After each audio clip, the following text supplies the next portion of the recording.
میں نے پہلے بھی شاید عرض کیا، اب مشکل سب سے بڑی یہ ہے کہ 2 مجلسیں روزانہ ہیں کم سے کم. اب یہ نہیں پتہ چلتا کون سا واقعہ یہاں پڑا تھا، کون سا واقعہ یا بولیں گے مولانا صاحب آپ کی اتنی بھی یادداشت نہیں ہے. تو یہیں سے تو پتہ چلتا ہے کہ انسان ضعیف کتنا ہے. اور بہت لطف کرتے ہیں کہ مجلس میں آ کر بیٹھتے ہیں، لیکن جوانوں کی مجلس ہے. جوان کا واقعہ، یونیورسٹی میں پڑھتا تھا تہران میں، نشے کرتا تھا، غلط کاموں میں ملوث تھا. ایک دن دیکھا کہ یونیورسٹی سے ایک بس ہے جو مسجد جمکران جا رہی ہے. مسجد جمکران آپ کو پتا ہے کہ قم میں کچھ فاصلے پر مسجد ہے جو وقت کے امام سے منسوب ہے. جیسے مسجد سہلا ہے کوفہ میں، اسی طرح یہ مسجد ہے. بہرحال مسجد سہلا بہت پرانی ہے، اس کا درجہ، اس کا مقام بلند اور افضل ہے، لیکن یہ مسجد بھی کسی سے کم نہیں ہے. یہاں بہت معجزات ہوئے ہیں، لوگوں کو امام نے خود شفا عطا کی ہے. خود مسجد میں جائیں تو مسجد میں باقاعدہ رجسٹر ہے جس میں ساری چیزیں جو ہے وہ ریکارڈ ہے. وہ جوان اپنی یونیورسٹی کے اسٹوڈنٹ کے ساتھ گیا جمکران.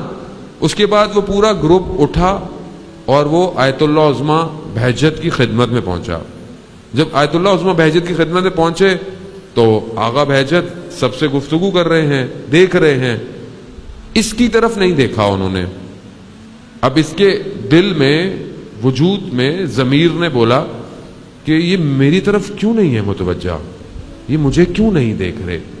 یہ بالکل ایسے ہے کہ آپ کسی شخصیت کے پاس جائیں اور وہ آپ کی طرف دھیان نہ دے تو آپ کو تھوڑا سا محسوس ہوگا یا میرا لباس صحیح نہیں ہے یا کوئی مسئلہ ہے. انسان اپنی طرف متوجہ، یہ جوان اپنی طرف متوجہ ہوا تو اس کے ضمیر نے اسے کہا کہ تمہارے کون سے اچھے کام ہیں جو یہ تمہیں دیکھیں. یہ سننا تھا اپنے آپ سے. جب اس نے گفتگو کی اس کا دل منقلب ہو گیا. اولیاء خدا کی ایک نگاہ دلوں کو تبدیل کر دیتی ہے.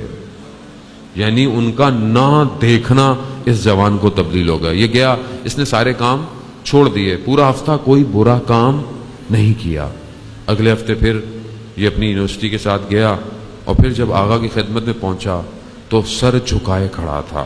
تو اس کے برابر والے نے اسے کونی سے اشارہ کیا کہ آغا تم سے کچھ کہنا چاہ رہے ہیں. تو جب اس نے آغا بہجت کی طرف دیکھا تو آغا فرماتے ہیں تم نے پورے ہفتے اپنے وقت کے امام کے دل کو خوش کیا ہے. یعنی جب کوئی جوان گناہ نہیں کرتا، برائی نہیں کرتا تو اپنے امام کو خوش کرتا ہے. عزیزان محترم، اصل یہی تو ہے کہ وہ جو خصلتیں ہیں وہ ہیں، مجھے ان کو دور کرنا ہے. اگر میں نے دور نہیں کیا تو میرا اپنا نقصان ہے. میں اب خود نقصان کے اندر ہوں، کسی کا کوئی نقصان نہیں ہے.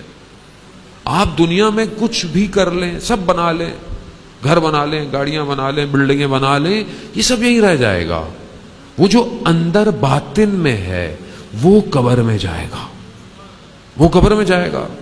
آپ بتائیں کسی کی گاڑی گئی ہے، کسی کا گھر گیا.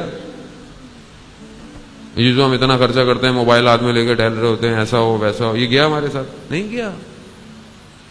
قبر میں کیا جائے گا؟ مولا کائنات حضرت علی ابن ابی طالب علیہ الصلوۃ والسلام، اللہ صلی علی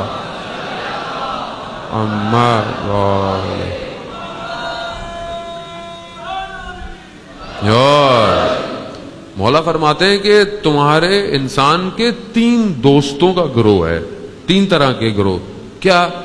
پہلا وہ ہے کہ جو تمہارے زندہ رہنے تک ہے، یعنی جب تک تم ہو. وہ کیا ہے؟ وہ تمہارے دوست ہیں، تمہاری شہرت ہے، تمہارا سٹیٹس ہے، تمہارا مرتبہ ہے، تمہاری دولت ہے. یہ جب تک تم زندہ ہو یہ تمہارے ساتھ ہیں. جہاں تمہاری آنکھ بند ہو یہ سب ختم ہو جائے گا. اب جو مر جاتا ہے، چاہے کوئی بادشاہ مر جائے تو کوئی یہ نہیں بولتا کہ بادشاہ ہے، بولتا مردہ پڑا ہوا ہے. پریزیڈنٹ مر جائے، کوئی منسٹر چلا جائے، کوئی بھی شخص چلا جائے، بس وہ مردہ ہے. اب یہ سارے رشتے، نصاب، منصب، دولت، گھر، گاڑی سب دور ہو گیا. کہا دوسرا گروہ وہ ہے جو قبر تک تمہارے ساتھ جاتا ہے. وہ کون ہے؟ کہا وہ تمہاری اولاد ہے، وہ تمہارے رشتہ دار، وہ قبر تک تمہارے ساتھ ہیں. بس یعنی تمہیں دفنایا اور بس پھر چل دیے.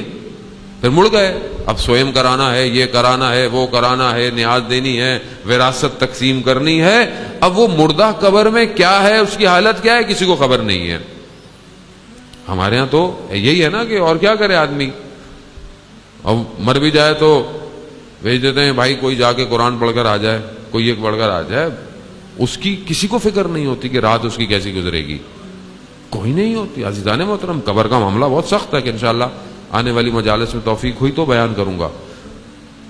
مولا فرماتے ہیں تیسرا گروہ جو دوست ہے تمہارا، وہ تا قیامت تمہارے ساتھ رہے گا، اور وہ کیا ہے، وہ تمہارا عمل ہے۔ اگر اچھا ہے تو بھی تمہارے ساتھ ہے، اور اگر برا ہے تو بھی تمہارے ساتھ ہے، تمہارے ساتھ ہے، ساتھ رہے گا۔ عزیزان محترم، ہم کیا لے کے جا رہے ہیں یہاں سے؟ مجلس امام حسین انسان کو کمال پر لے کے جاتی ہے۔ یہ کمال ہمیں نصیب ہو رہا ہے کہ نہیں ہو رہا؟